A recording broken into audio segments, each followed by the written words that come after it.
was a day when the sons of God came to present themselves before the Lord, and Satan came also among them.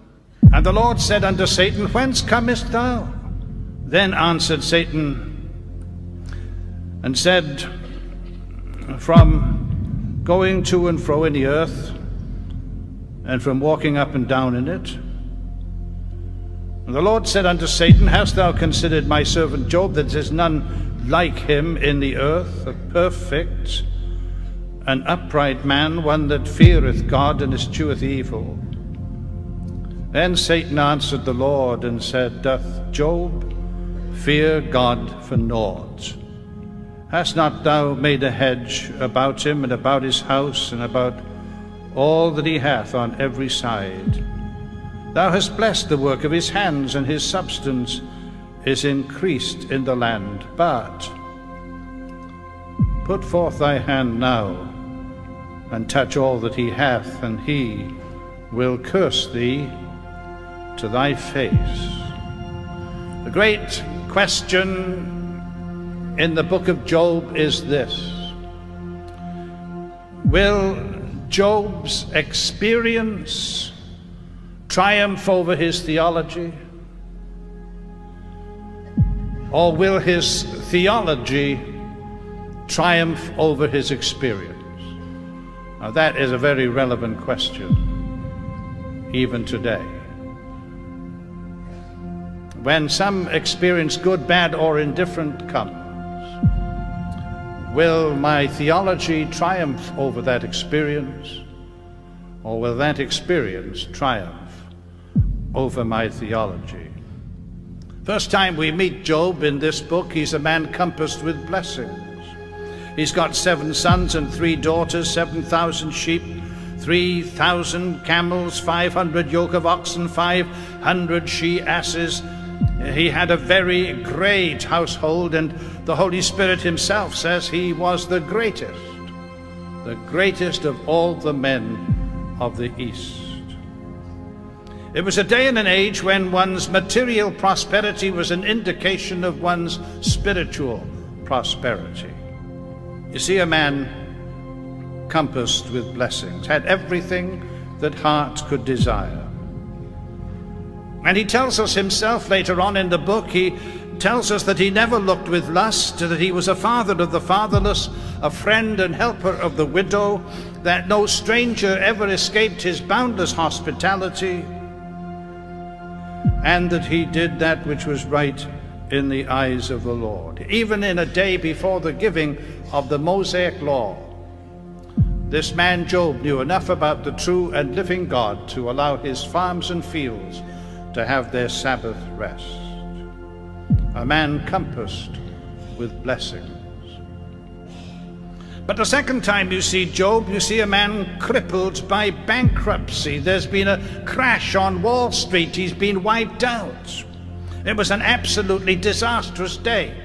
He sat in his office, and one by one, this one, that one, and the other one came, knocked on the door with bad news. First of all, he learned that all his oxen and all his asses grazing on the nearby fields had been carried off by a bunch of Arab brigands. He sits down in his office and makes a journal entry and writes off some of his liquid assets. Not too worried. He could always get some more donkeys.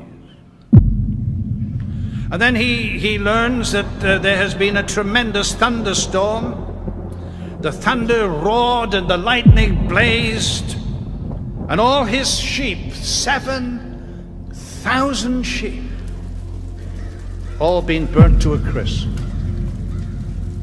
He sits down and writes off some more of his liquid assets.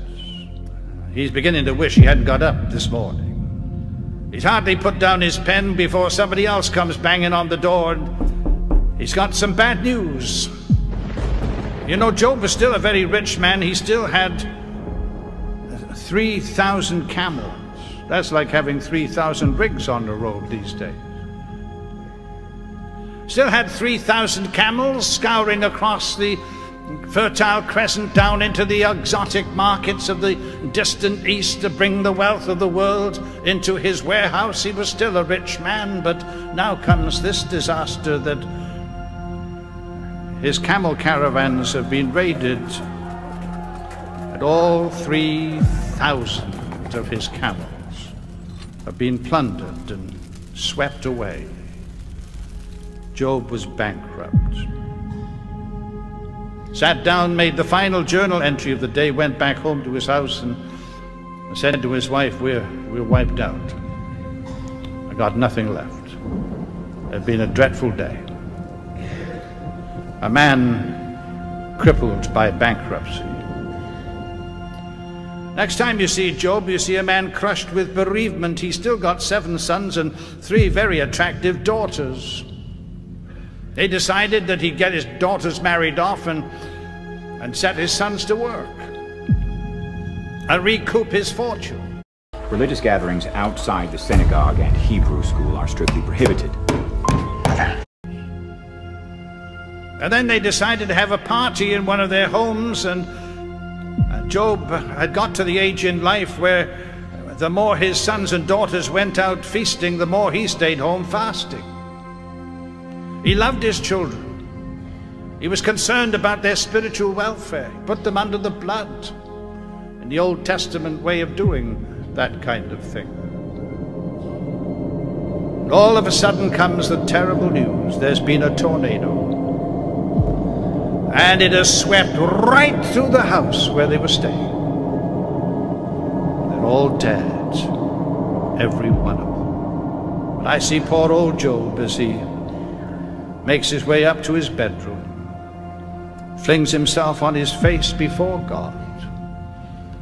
He says, "Oh God, it doesn't make any sense. Why did you have to take them all? I don't understand it. It doesn't make any sense, but I love you just the same." He still has one thing left. He's still got his wife. And any man who has a wife who will stand with him in the storm tides of life, when the strong tides lift and the cables strain, who will kneel with him in prayer and share his burden, he has a treasure beyond the price of rubies. But all of a sudden, Job's wife breaks down. And you see a man cursed with bitterness, crippled by bankruptcy, crushed with bereavement, covered with boils. Imagine, from the crown of his head to the sole of his feet, covered with great putrefying sores. Can't lie upon his bed, can't stand up, can't endure the pain in his body. Every part of him hurts. Doctors come to see him, shake their heads, and Job says, "What is it?" They say, "We don't know, Job, never seen anything like it. You think I'm going to get better?" Haven't any idea, Job. No, it's not in the medical textbooks. We don't know what it is. No, can you give me some medicine or some ointment? Well, we can give you some. It probably won't do you any good. Well, what am I going to do? Well, you'll just have to put up with it. And now at last his wife turns against him. And she says to Job, she said, "Why don't you curse God and die?" Did it ever occur to you that that was the voice of the devil? Good morning, dear brothers and sisters in Christ. Getting on here quickly to share a video from the A&O Productions YouTube channel about Job. And I know sometimes when I'm going through fiery trials, or even other people are going through, I recommend them to, look at Job, look at how he came through.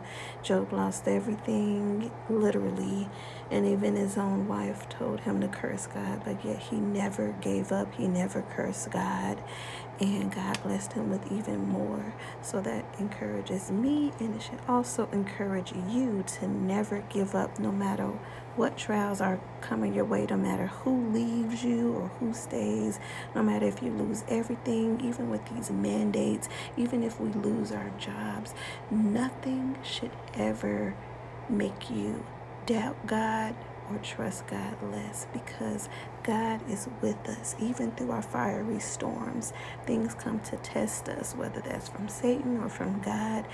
We are given tests to see if we will endure to the end. So just was blessed by this video, and hopefully it encourages someone else that no matter what's happening in our world or in our personal lives, don't ever stop trusting God. Don't ever stop serving Him, because he who endures to the end shall be saved. Blessings to you all. Keep looking up. Jesus is coming back.